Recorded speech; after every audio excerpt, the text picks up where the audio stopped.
got the time to listen to me whine about nothing and everything all at once.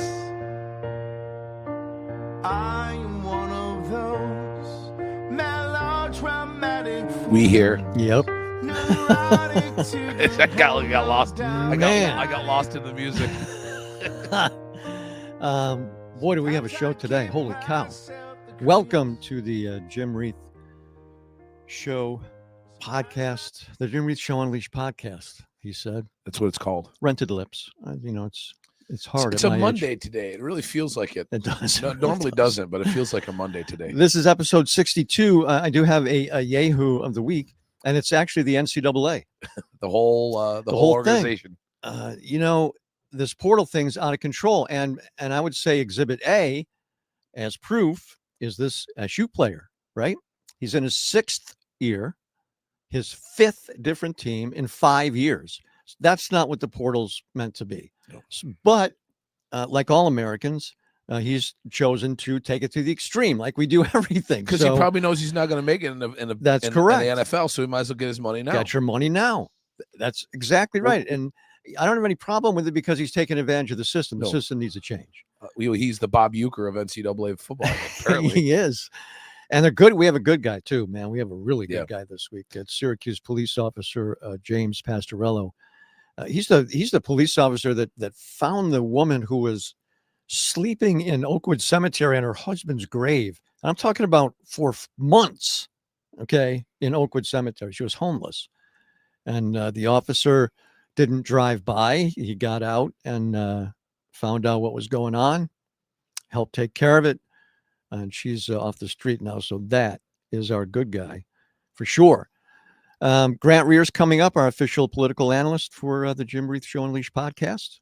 Nicole Watts, who's the new chairman of the Onondaga County Legislature, the first Democrat to hold that post. She joins us a little bit later. And Onondaga County Legislator Mo Brown is at the protest, right, Producer Bill? Yes, apparently he has no job, but that's the comments section. These people don't work. Dude, it's 4:00 in the afternoon, man. Some people do get out of work, by then.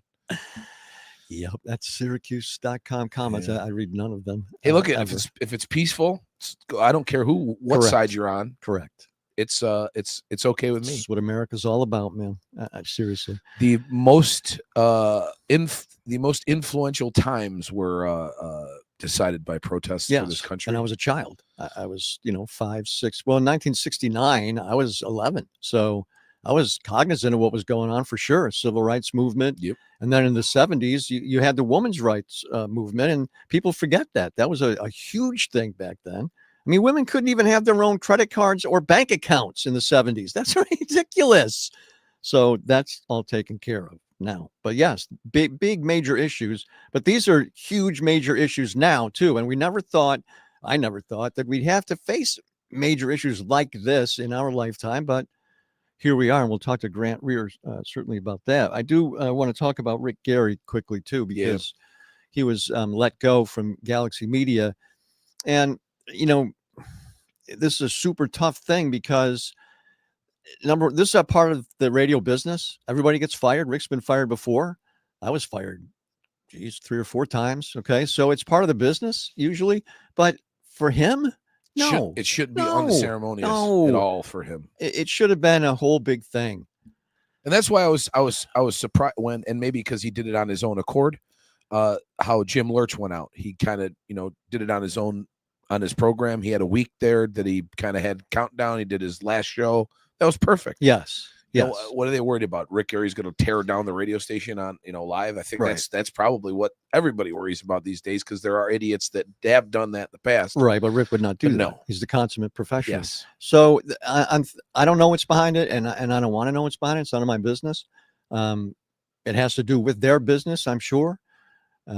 But it's too bad. I mean, he's an icon. He's a Hall of Famer. He's everything that anyone should ever want to be as a radio DJ. And it's just a shame to see him go out that way.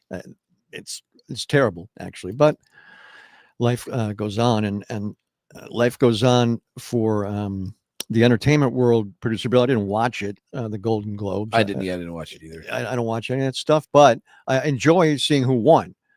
And the biggest thing for me was that Adolescence swept its category on television.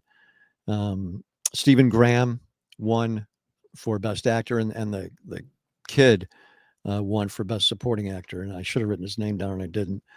But that is the most powerful thing I've ever seen on television, and I won't see it again. And I've talked to people who don't understand it. So if you're a father who has a son, okay, and he's past the age of, let's say, 13, 14, this will break you if you watch it. Owen Cooper. It broke me.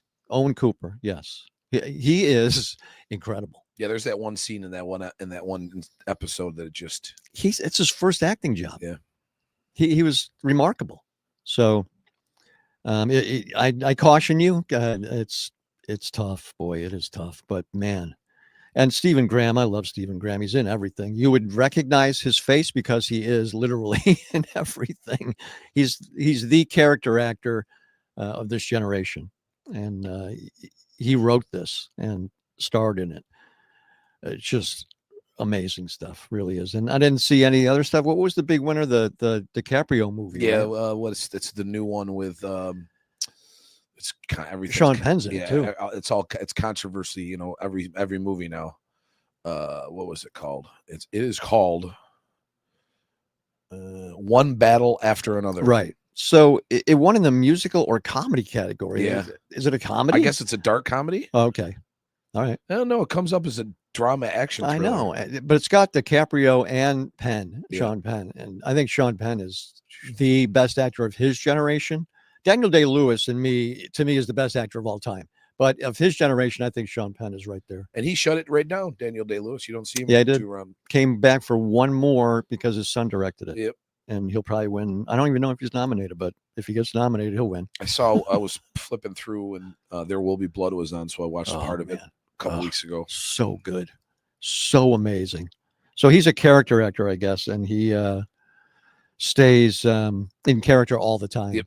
And which is interesting, but he gets right into it. And it's funny, the kid who the one plays his son in the movie was one of the characters in one of AJ's friends in this. I'm going through a Sopranos watch through right now. Okay. And he came up on it is one random episode where he had friends and they went and really broke into a school. He was okay. young, obviously young. Yeah. Yeah, he was really good in that as a young kid. And in Sopranos, what was he, probably 13, 12, 13, 14? Yeah. So you're just now getting back into all of that? Yeah, I don't think I've ever rewatched The Sopranos since the first run of it when it was on. And there's a lot of stuff I forgot. Mm-hmm. But man, it's every episode just so I don't know how back in the day people watched it from week to week, because it wasn't like today, where you can binge, right? You can sit and binge. You'd have to wait for, when they piled up on your on demand, or if you recorded them to binge them. Yep, that's right.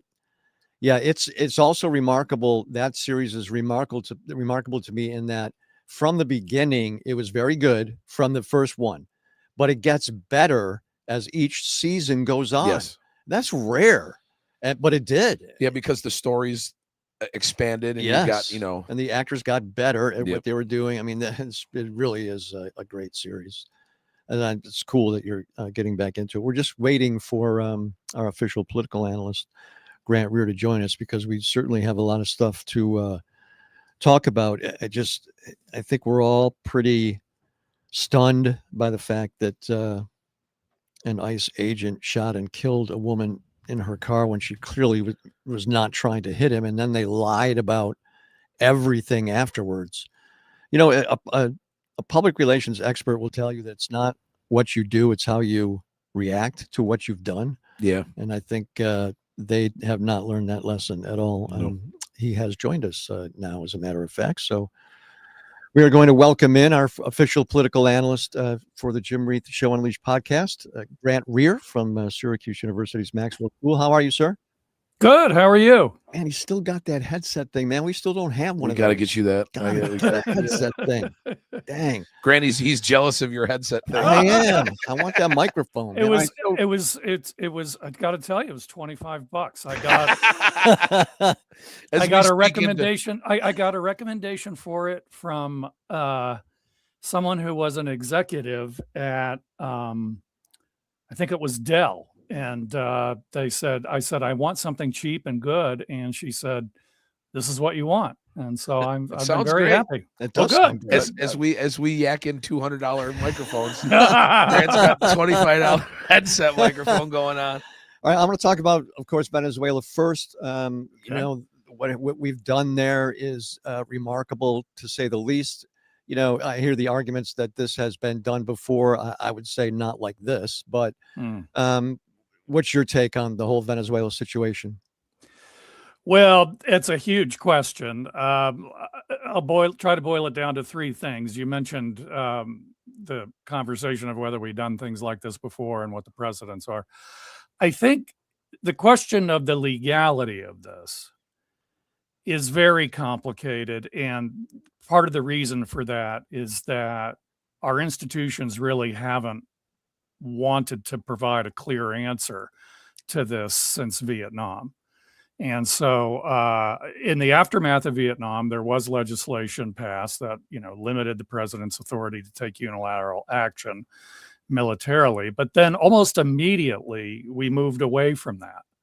And it's been the practice in over the years for presidents to seek congressional approval for taking action, in part because they want political cover. You know, they want to be able to say, hey, I brought this to Congress and they went along with it. And so what the other complicating factor is presidents haven't unilaterally taken this kind of action before when it wasn't clear that the country kind of wanted to go there. I mean, we look back on the invasion of Iraq now and we say, I think that probably was not the smartest decision to make for anybody involved. Right. But hindsight's 2020. And in the moment, there was a super majority of Americans supporting that, even though there were protests about it at the time. Right. Well, this is an entirely different situation. I mean, I don't know what the public would have said if Trump would have sort of floated this idea more seriously. But so that, you know, I don't know that there is going to be a clear legal resolution to this unless after Trump is gone, Congress passes legislation that another president will sign and not veto. The resolution that the Senate, you know, did a practice vote on, in a sense, that's not going to happen. The president will veto that if it ever somehow makes it through, and Congress doesn't have a 2/3 majority to override that. So that's not happening.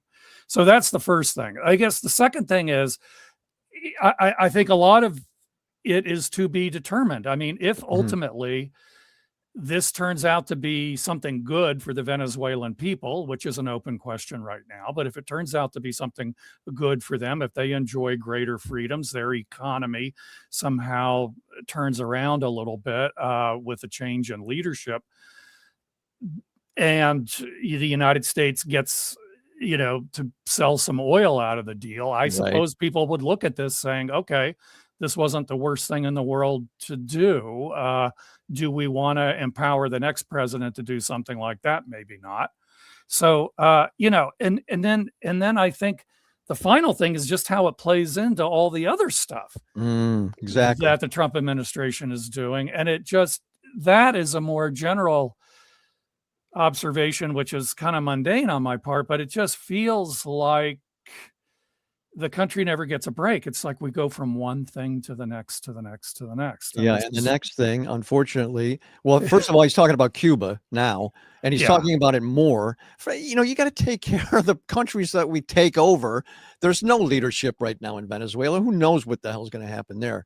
But now we reach a point where the ICE agent shoots and kills a woman in her car. Right. They completely lie about everything that happened right afterwards and continue to lie about it.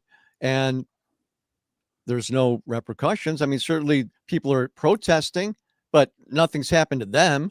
Now, there's rumors that Noah maybe get impeached or whatever.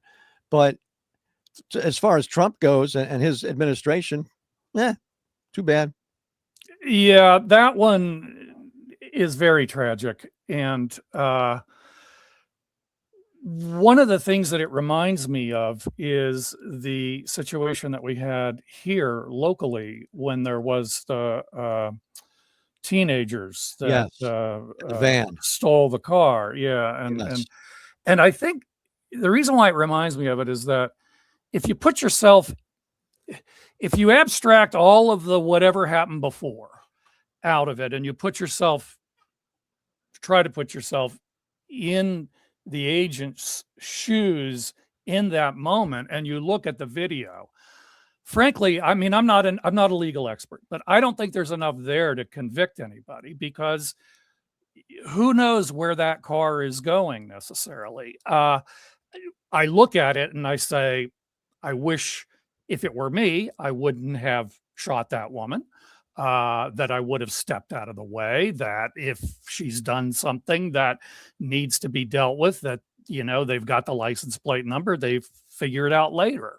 But until I'm in that situation, it's hard for me to judge. I you know, from what I understand, she was involved in the protests and wanted to leave at that point, Right, and yes. was trying to get home. Yeah. But you know, it's just, somebody who was very upset about this was talking to me, and, you know, we were going back and forth about, her question was, what do I do about this? I'm upset about this. What do I do? I And think a lot of people are asking that question. the best thing I could say that I could come up with is, my advice to her was, I said, try not to make it about this person and the characteristics of this person, you know, like whether or not this person was breaking the law. It's more a question about, is this the way we want our federal government to be enforcing immigration law? That's it. Is this the way that we want this stuff to ultimately happen? And I think the answer for most people is no. No, right. And that's what I encouraged her to focus on, that this is not the way you want this kind of policy to be carried out. But unfortunately, I think that we're going to spend a lot of time arguing about whether this person should have done that and this woman should have done that, Right. and back and forth. Exactly. And we're going to That's not the lose. point. We're going to lose the bigger picture here, which is the way that our government is enforcing this, and the level of aggressiveness, and just who's being swept up in this. That I think is the conversation. And then she exacerbates things by saying, I'm sending a couple thousand, did she say 1,000 more ICE, or hundreds more ICE agents to Minneapolis? It's just, they're just not going to stop until they are stopped. And I don't know how you do that. I just don't. My concern there is you're provoking, and people are going to react. And Yes. It's very, you know, it's pretty predictable what could happen, and on the downside of that. Especially with the rhetoric. Yes. Especially with the rhetoric. It's overheated. I mean, listen, whatever way you believe what happened or what didn't happen, the administration coming out on the gun and just calling her a domestic terrorist, everybody just pounding down, trying to make her, listen, whatever you feel about what happened. Both of them, the officer that shot her and the lady who's now deceased and her family, it's all tragic. It's all tragic. Yeah, that we've got to get a lot more careful about our language. Yeah. This is an ongoing problem. Predated Trump, but it's been on steroids since 2017, and even more steroids since 2025. But we've got to do a better job policing our language here, and thinking about using words like terrorism, tyranny, fascism, the whole thing. I mean, it's not, I don't think it's productive to understanding things and doing anything positive. Not when people can't shut it off as high as they turn it on. They don't shut it off, and that's the problem. Yeah, People don't shut it off. I've tried my hardest to shut it off. Go on, there's been times I've typed out a whole thing and I'm like, delete. Yeah. There's no point. There's no point in it. There's nothing. Except make somebody else angry. That's right. That's it. I've done my wife and I have had these conversations a lot. Yep. Yeah, I bet. I'm lucky. My wife's she is not the political she could give, and I kind of envy her for it. Because and my partner Shalene, she was not, and now she is, and now she's outraged. Yeah. So I mean, her biggest question to me all the time is, how can this happen? And I can't. How many times can I say I don't know? I don't know. But here we are, and that's the reality of it right now. All right, thank you, Grant, as always for your time. Real quick, we got to ask you about the Fed. The Fed chair thing. Right. Is just this is. It's so bizarre. Here's another one. This goes back to what I said earlier. It's one damn thing after another. And look, I get it. If you don't like the way he's doing just like, but let's find something like they have in the past that is already these indictments. Other than a criminal investigation. and they try to indict these people and there's nothing coming out of them, but they keep wasting taxpayer money to keep doing this. Kudos to Powell for stepping out of his normal role for calling this out and saying, I'm not going to be affected by this. He's been quiet. Good for him. He's been quiet the whole time too, and not feeding into it. But that gives him more credibility now. Yes, it does. Yeah, it really does. Yeah. All right. Thank you, Grant. Sure, you bet. Hopefully, now next time though, Jim, we're going to have something more pleasant to talk about. Right. All right. I'll work on it. Okay. And I'm getting me one of those headphones. It's Grant. See ya. He's great. Awesome. Yep, he's always great with his time. That was a great question too. I'm glad you jumped in there because I forgot totally about it. It kind of broke overnight, basically. Yeah. The whole thing. Yep. And the scary thing is he goes after people criminally. Yeah. After he whined about being politically targeted for all those years. Right. And he just doubles down on it. And listen, if there was something there that, but it's nothing. No. It's all about the renovations of the FBI building, right? Yes. Yep. and he laid the groundwork for this weeks ago when he first mentioned we may look into all the money the Fed spent on the renovations. He laid the groundwork for this a while ago, so it's not a surprise to me. Yep. All right, let's get to our next guest, and she's a first timer on the Jim Reith Show Unleashed podcast, and she's a first timer in the legislature because she's running it now. Her name is Nicole Watts, and thank you very, very much for your time. We appreciate it. My pleasure. Thank you so much for having me. Well, you're it now, Nicole. So when you take that seat, and I've seen many people take that seat over the years and bang that gavel. I mean, what's it like? What's it going to be like? What is it like? It's a great question. I got up there on last Friday when we were doing the organizational session for the first time, and I thought, I never actually sat in the seat before now. I probably should have done that before today. But it's quite the perspective to sit in. And, it's about so much more than literally sitting in the seat. And I think one of the things that I am enjoying so far about it the most is just the picture that you get of all the things happening across our county, the good, the bad, and the ugly. You are sitting in a seat where you're just getting a front row to what's happening, and it's inspiring and challenging all at the same time, which is motivating. Well, your life has changed so rapidly. I mean, you're running for office, then you win. Now you win this. Now you're the head of the legislature. It's like, wait, what? And I wasn't even planning on running. So it was quite the wild ride. I was, motivated into this just by my community. I've been working on Syracuse's North Side for the last 15 plus years now, and just seeing the profound impact that government plays in the lives of people, especially in communities like my own. And so when this seat was opening up, it just was imperative that we have someone who has a pulse on our community, that's representing our people. And so that propelled me into it literally in a 48-hour decision. Yeah. And I never could have imagined back then that I would land where I have. And yet at the same time, I'm very honored and grateful that life has given me the experiences it has that have really been a very helpful preparation for this point. and for all the amazing teachers I have around me who are helping me catch up on many, many things there are to learn.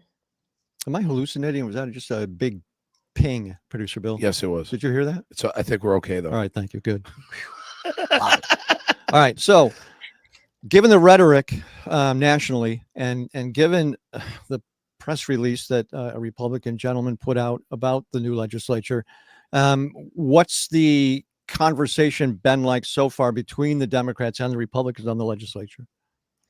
So before I stepped into this seat, I have had the opportunity to have coffee or lunch with most of my Republican colleagues. And I would say on a one-to-one basis, we're having good conversations. There's a starting relationship there. Obviously, we see things very differently policy-wise. And I think when change comes about, there's a lot of unknown. And certainly with me being a new legislator makes that an even greater unknown, and unknown can be scary to people.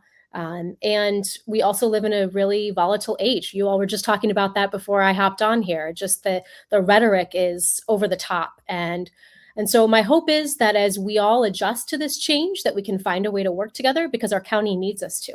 Our people need us to. Yes, I agree with that completely. And it's funny that you're incredibly diplomatic, and I think that's awesome, because you're going to need to be with the way things are in government right now. You also have to have a really good working relationship with the county executive. Do you see that forthcoming? So, I think, again, this is change for all of us. It's the first time for him in office that he has a legislature that's from a different political, led by a majority of a different political party than his own.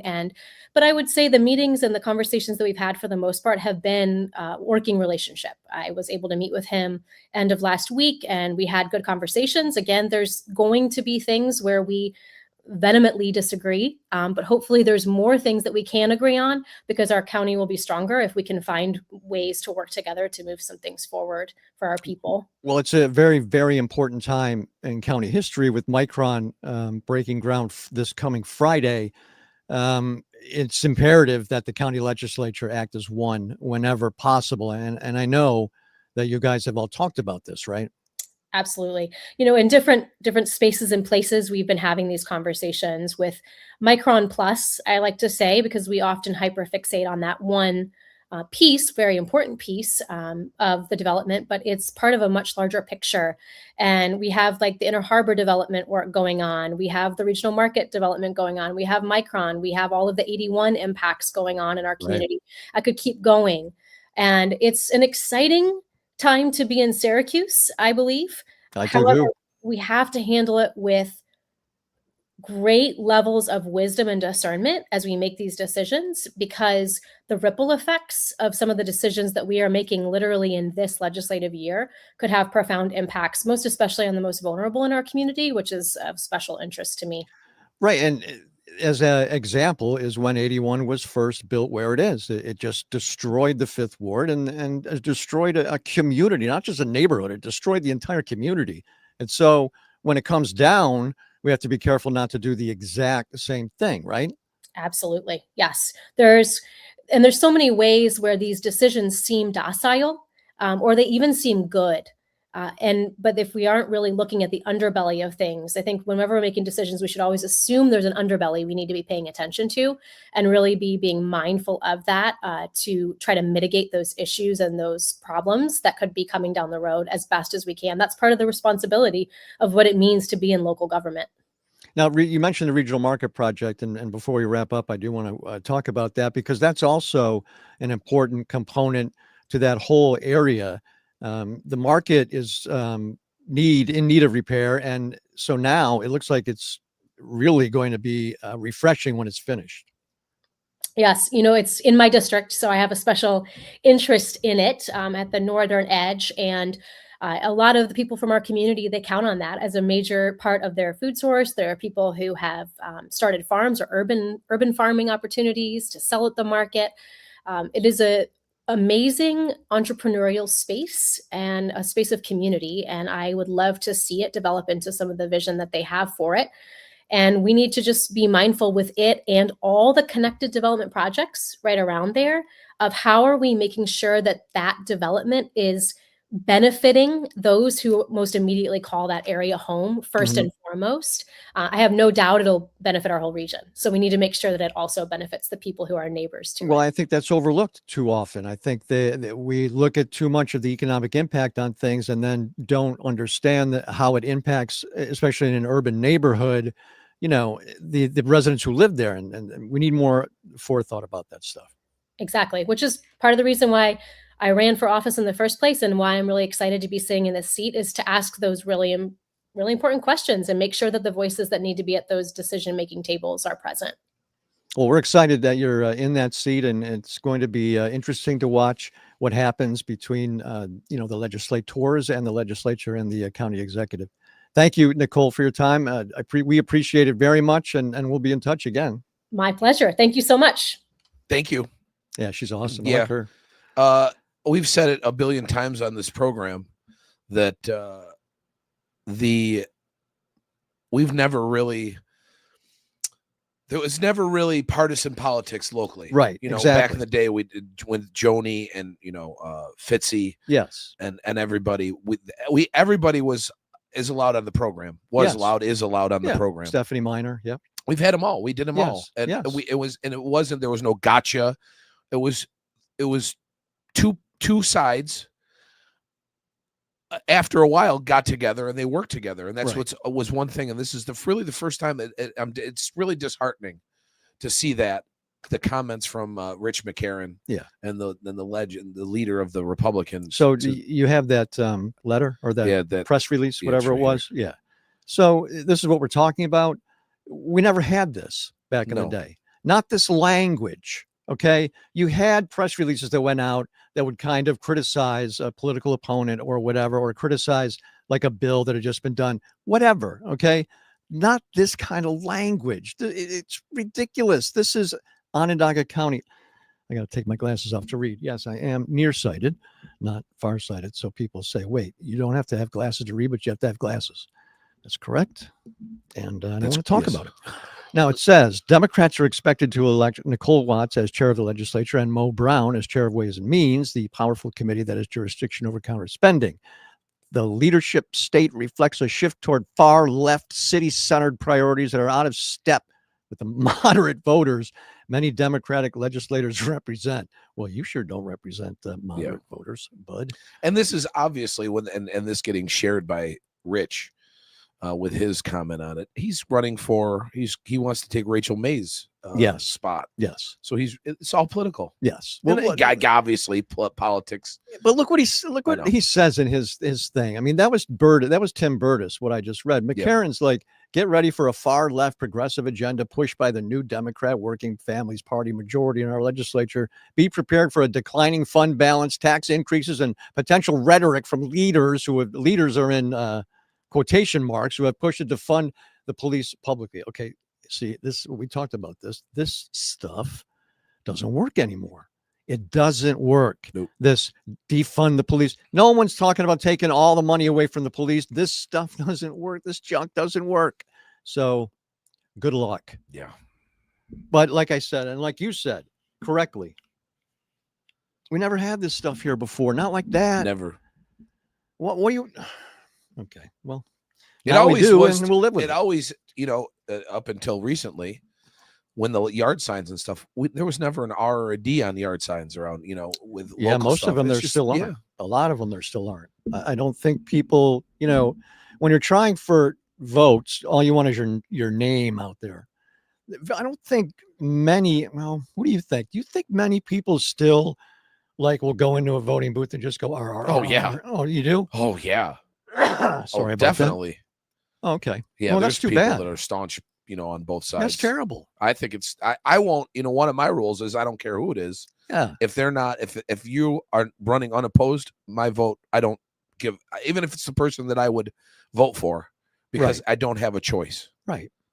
I don't like voting for oh boy, I can't stand that. And you see just, if it's unopposed, I'm the same as you. I don't vote. Nope. Not for them. I don't. No. And I usually try to vote smaller parties.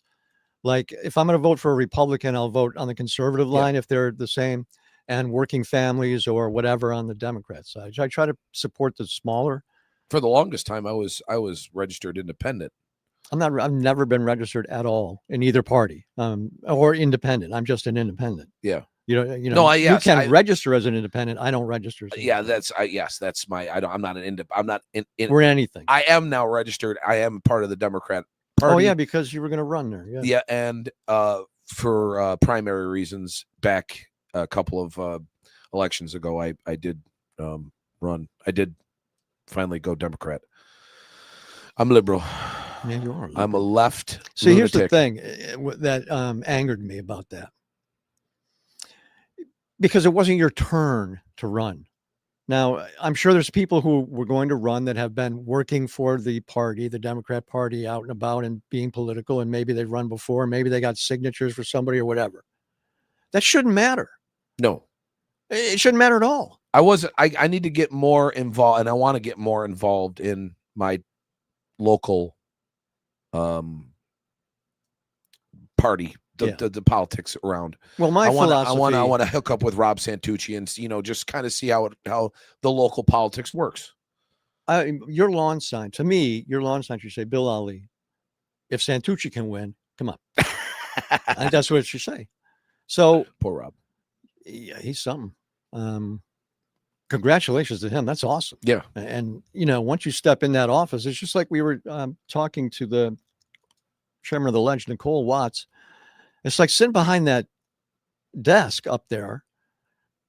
You know what the Ledge looks like? Yes. This raised up. It's like you're the judge. It's funny. And sitting there and understanding that, I'm in charge now is a whole different thing. I asked Matt Driscoll that one time, the former mayor of Syracuse. We had a really good relationship, and I asked him, off the record, how cool is it to be mayor of Syracuse? He said, you have no idea. Especially then. Yeah. He's like, man, it's very cool. Yeah. But it's also very hard. A very tough job. I wasn't, and maybe I didn't put two and two together. We were in radio when it happened, but I wasn't aware that Stephanie Miner was the first female mayor of Syracuse. Yeah. And Sharon's the second. Yes. And first black mayor of Syracuse. We're doing, I teach for an after school program for the Syracuse School District at the Elm School. And I'm kind of doing the podcasting thing with them as a journalism / podcasting this year, because there wasn't a lot of kids that wanted to do music. And this last couple weeks, we've done research on Mayor Owens, because we're going to interview Mayor Owens for this project that we're doing for the thing called 10 questions. Each kid's got their own question, and they're very and the reason why I wanted to do research on her was I wanted them to come up with good questions and not just why did you want to become the mayor of Syracuse? Right. And they have, and they've come up with some great questions, but we've learned a lot of what the position of mayor in Syracuse does, and the history of the mayor. She's the 55th mayor of Syracuse. Obviously the first black mayor. Right. And I didn't think that she was in even the I thought there was more than just Stephanie and her as women here, but it's crazy, especially in small town and small, yes, in a bigger, Syracuse is small comparatively to right. But she's sharp. Stephanie Miner was very sharp. Yep. Sharon's very sharp. Stephanie and I didn't get along, but that's. Boy, she came on the program. Yeah, she did. Yep, more than once. Yep. She's last time I knew she was teaching at NYU. So I mean, she's a very intelligent woman. Her husband just died not too long ago. Yeah, that's a shame. It really was. It's just an interesting time, as Grant said, and unfortunately, the biggest problem for me is no one is stepping up to stop what's going on, and it's not going to get better. It's going to get worse. He's talking about Cuba. He's talking about Greenland. He said he's going to make Marco Rubio the president of Cuba. Yeah, just, and you could see how politics changes a person, because up until this recent administration, I thought Marco Rubio was a pretty reasonable guy. He wasn't really that fringe, not on fringe right or whatever. Mm-hmm. And now he's just turned completely MAGA. Yeah, this new He comes up to me and says, I'm going to make you the president of Cuba. I'd shake my head. I'd shake my head. No, he just said yes. He nodded his head up and down. Yeah, he he shook his head up and down. Sure. Because he'd be, if they're going to get out of this MAGA movement and have somebody that's going to be a Republican, he would have been on the top of the list if you asked me, before 2020. Yeah, he would have been. Or 2024, the elections. Yeah, but now he's just, I don't know. Everybody, it's so weird. Now I just saw that there's a Senator Kelly's got a lawsuit on Pete Hegseth. Right, he's suing him. Yeah. And that's for discovery purposes, and that's for stuff that has to come out. And hopefully Hegseth just says, we'll just settle it, and then it's it. But we'll see. That's why he did it. Stuff can come out at trial or whatever, even in the discovery phase when they have to turn over stuff that they have, and they have nothing, obviously. That's how a lot of their stuff gets thrown out.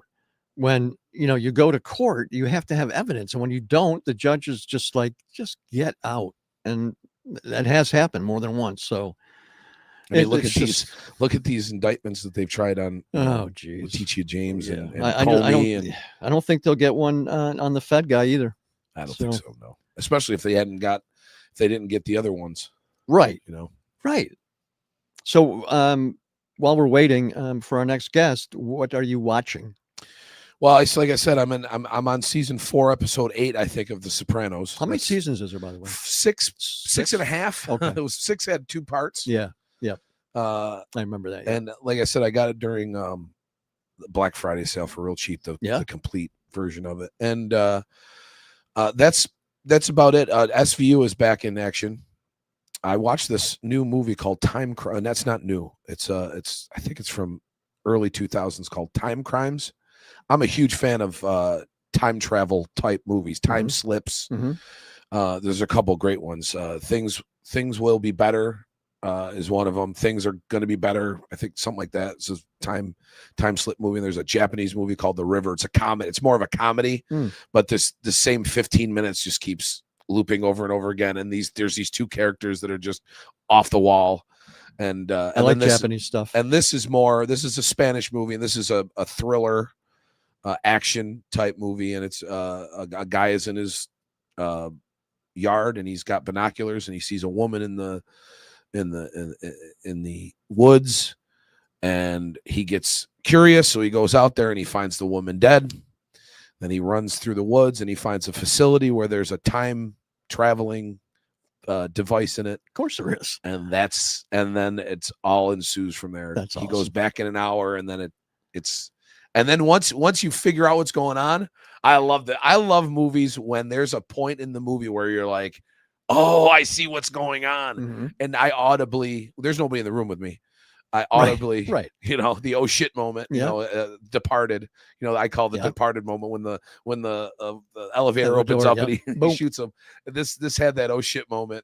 And it was there the whole time, but you just finally figured it out when it was happening. I like cool. that. Yeah. And my wife cannot deal with any sort of foreign language watching. Really? Watching. Really? So she didn't watch this one with me. It does have a dubbed soundtrack, but it was so bad that it would have made the movie. So I watched it myself, and I said, I love foreign movies. I do too. I think some of the best movies ever made. Absolutely. Wow. Akira Kurosawa movies, Seven Samurai, High and Low, Ran, all of those are, some of the best visually storytelling. No doubt. And Seven Samurai, and those Japanese, westerns, those samurais movies. Yeah, they're great. It's the reason why we have such great, I think some of the westerns are some of the best movies. Yeah. The Searchers and movies like that. Magnificent Seven. Yep. Yep. Oh, it's a remake. Yeah, of the Seven Samurai. Seven Samurai. But I love the Japanese, and my Shalene is finishing the Big C. Okay. And I've just been watching football and basketball. I'm a huge NBA fan, and she doesn't like the NBA, but we compromise. I've been dipping into watching more WWE now than I've had in a while. Just Oh, no 'cause kidding. it's on Netflix now. So Oh, all of the stuff is migrated over from Peacock to Netflix. oh, okay. So if you're a Netflix subscriber, you have access to all the. So I saw it coming up in March at the fairgrounds is the big collector fest Yes. thing, 2 days. I always liked Ted DiBiase. I did. He's going to be there. Such a nice guy too. Is he? Yeah. I always liked him. We went to a weekend convention. It was the first day in the hotel. It had the Howard Stern Whack Pack comedy comedians. Oh yeah. And they were, amidst of all the wrestlers. So now you have all these whack jobs in one room. And we had drank so much during the Howard Stern, the morning of the big Comic-Con where all the wrestlers were. I was like on a couch, like dying. And somebody sits next to me. I'm like, what? I just don't want. It's Ted DiBiase. No kidding. Sitting right down next to me. Nicest guy in the world. Looks over. He says, "You all right?" So I am now. Wow. That's very sweetest cool. guy. Always liked him. He got into a little tax issue trouble. Him and his son. I think a bunch of them did. Yeah. They got bad advice back in those days. Well, no, it had something to do with their church. They were funneling money for their really? church. Yeah, Yeah. him and his son. His son was a part of the Ted DiBiase Jr. Oh. It was him, and now was the champion until last week. Cody Rhodes. Oh. They were because they both had fathers that were. And I forgot what they used, their clever name, but when Cody first started, he was with Ted DiBiase Jr. and then Ted DiBiase Jr. left. Cody went on to do other things. Now he's back and he's like the biggest star in wrestling. Oh, really? Yeah. He was here for he was in the main event here at the War Memorial during New Year's Eve, New Year's week. Yeah. Him and now the champion Drew McIntyre, and you can tell why they were going around doing those matches to get ready for the big one that the title just changed on a random SmackDown Friday night. They were overseas, and so there's a new champion now. So it's getting more interesting for me. There's Scott. You remember the Steiner brothers from back in the day? Of course. So Scott Steiner's son is now Scott Steiner was like Papa Pump, right? Yes, big Papa Pump. So his son Braun Breaker is like a big Brock Lesnar type. Big bulky dude. Yeah. So he's like the future big guy, the champion. It amazes me that it's still going at the level that it's going at. And it's getting bigger because of it's amazing. With TKO. The first Royal Rumble is good. The Royal Rumble is going to be in Riyadh at the end of the month. Really? Yep. Wow. They're doing, and then WrestleMania in 2027 is going to be in Saudi Arabia. No kidding. I think they're going to do 2 WrestleManias next year. There's going to be one here and one there because I can't see them not having. If it was the UK, I would think differently. Like if it was a UK WrestleMania, that would be one. But it's so difficult for fans to get. States fans to get.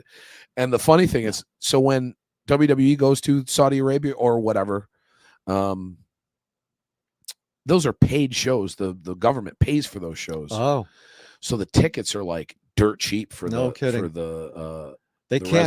could never do women wrestling. They do. They're all, it's like they have suits like neck down. I have of all the wrestling figures that I've kept, they made figures of the first two women to ever wrestle in Saudi Arabia. And they're bodysuits. They're like, they almost look like scuba suits. Holy cow. Well, it's neck to ankles. Nothing's open. Right. But I mean, to me, are they tight? Yeah. Boy, they're really pushing things Must over allow there. it. Yeah, I guess. I had a friend who was stationed in Kuwait with the U.S. Navy. We had a base in Kuwait, we probably still do. And man, he said, you just cannot believe the rules, and you don't want to break even one out in public. You know what I mean? It's very strict. So they must have some kind of, I'm sure, huge. They're doing Saudi Arabia now. They're doing Australia. Wow. They're getting it, and so they did, I think, less tickets than their last time, and they made $100,000 more. So here in Syracuse. I mentioned that because that collector's thing is coming up in March, and there's a bunch of wrestlers. But I'm going to go because I collect underground comics, R. Crumb and those types of things, Freak Brothers, that kind of stuff. Cool. I think Mo's ready. Mo's ready. Mo's here. Let's get him in here. All right, let's go. Mo, can you guys hear me? Yeah, it sounds great. Like, sorry about that. There are counter protesters, Oh, and I engaged. Lost track of yeah. time. Okay. So this is Legislator Mo Brown joining the podcast now, and he's at the or was at the protest that's going on. There he is. Okay. So what do you mean you engaged, Mo? Yeah, there are people that don't agree with our opinions, and I had to let them know that they were wrong. And also, they were like disrupting. They were Mhm. agitating people. I'm not And- surprised, and I expected that kind of thing to happen. And we were Yes. talking earlier, producer Bill and I were talking earlier about now even the rhetoric, Mo, has come to local politics, county Yes. politics, and Yeah. you know, and the language being used is ridiculous. Yes, sir. Yeah. Well, is there any specific examples you want to refer to? I just don't know. Yeah. Yes. The McCarran, right? Is that his name? yeah, Yeah, Rich Rich McCarran, right. Yeah. Yeah. Yes. Yes. So now you know there's what we're this- talking about. I do know what you're talking about. Tim, Yes, that is. Tim Burtis named you specifically in Right. his press Yep. release. Yes, sir. I disagree with it. That was actually very disappointing because I actually was looking forward to working with the Republicans. We disagree on things, but Dave Knapp and I, we were both on Grant Reeher's podcast, and having that conversation, I was like, we're actually not that far. We disagree on how we get there, but they agree housing is a problem. They just think that the government should play no role in it. And I think the government should play a significantly larger role in it. And, we probably would have met somewhere in the middle, but they aren't interested in working with us. And I'm not interested in convincing them to work with us. If, they want to go derelict in their duties, that's their right as legislator. So now you are head of the Ways and Means, right? Yes, sir. Big job, man. I mean, how do you prepare for that?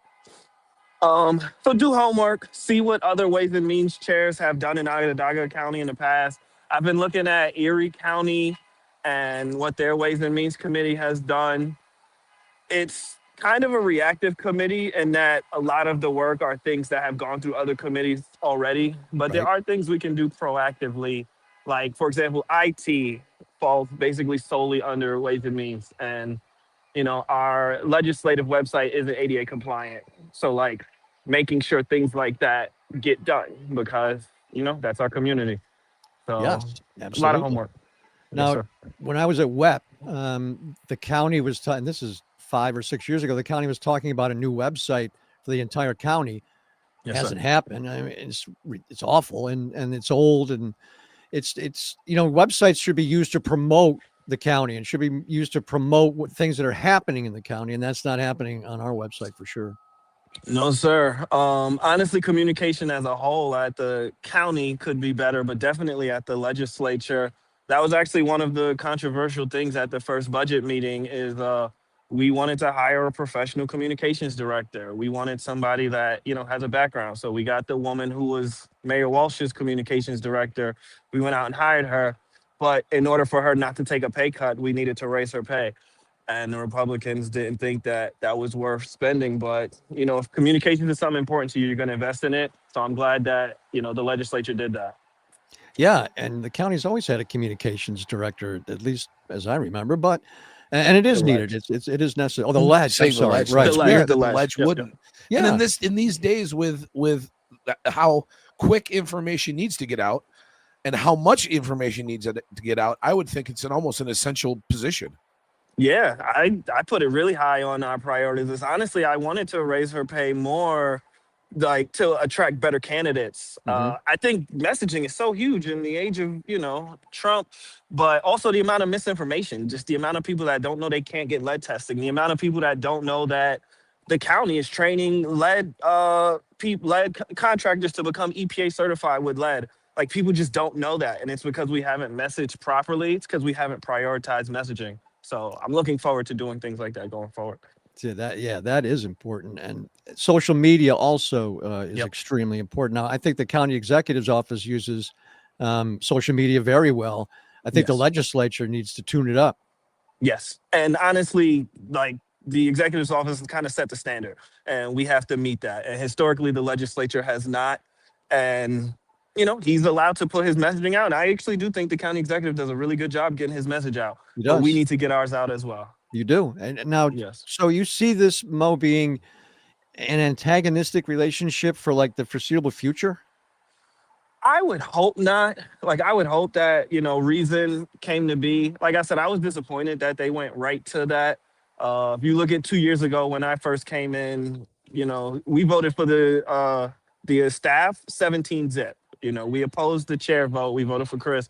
But I didn't think they were going to be this antagonistic just for the sake of being antagonistic. Yeah. But it there wasn't an end goal. There wasn't like a, we're going to step up and fight for this. It was just, far left chaos, Democrats bad. And that's not productive. No. It seems like it's so counterproductive, even if it's just, especially the way the political world is going now, because especially with the last elections that we had not too long ago, how everything went blue. Yes. You would think that they'd want to step back and say, well, look, this is hurting us, but let's keep forcing it in their faces. Yeah, it just doesn't terrible. make any sense. No, it doesn't Yeah. at all. All right, Mo, thank you for your time, and especially, out on the road as you are. And, How many people are out there, you think? I think we broke 500. Wow. I wish I could get closer so you guys can see. I kind of stepped to the side because it got loud. Yeah. But we have almost, they're looking for me. Oh, wow. Okay. Run. Run. We'll let you go. We'll let you go, Thank you. Mo. It's good to see you guys. Have a See good you, one. Mo. Thanks a lot. They're looking for me. That's great. He's great. Yep. And like we have, we will. I will reach out. I'm going to reach out to the other side. yes, of course. Always do, because We'll reach out to Rich. Yep. Here's the thing. We get along with everybody. Yes. Okay. Always have. We have a great relationship with Republicans and Democrats. Okay. So I'm very fond of our county executive. He's absolutely. a nice guy. Absolutely. Loved Joni. He loved him, Nick, all of them. And the legislature back in the day, man, I wish you could have seen the legislature the way it was in 90, 91. The old Holy boys. cow. Oh, yeah. Oh, yeah. All the old boys were in there. And man, it was a great place to cover as a journalist. I can tell you that. Now, can people go and watch the ledge? Yes. Yeah. I recommend it. Yep. I did it back when I was working in radio. I recommend. Especially a ledge session. Yeah. If you're just doing committees and stuff, it's kind of boring, but you go to a ledge session, it's pretty cool. And I'll tell you, if you're ever in Washington and you can get into Congress, you can get into the Senate and see. Yeah, that's because you can. Cool. There's certain times where you can get, and it's free. It doesn't cost you a dime. I'd love to see that. There's awesome tours in that building, but to even today in today's world, to sit in that in that chamber is it's very cool. It is. It's and then you can go and see what the old chambers look like in Washington. Yeah. But start here. If local politics interest you, go to the meetings. Go to your your local town board meetings and Yep. stuff. Yep. That's where you get the information about what's going on. I mean, that's unfortunately nowadays you really have to ask or look for it or root it out, and it's not just out there for you the way that it used to be. And the problem is you got people that want to just go and be agitators. Yes. Things like this. Go to Yes. school board meetings and just Well, like he said, like Mo just said, the counter protester. That's fine. That's no problem with that. But don't get, froggy or whatever. I mean, come on. I mean, back in the day, Auburn used to have a KKK rally, and the counter protesters were allowed to counter protest, and the KKK guys were allowed to do their thing.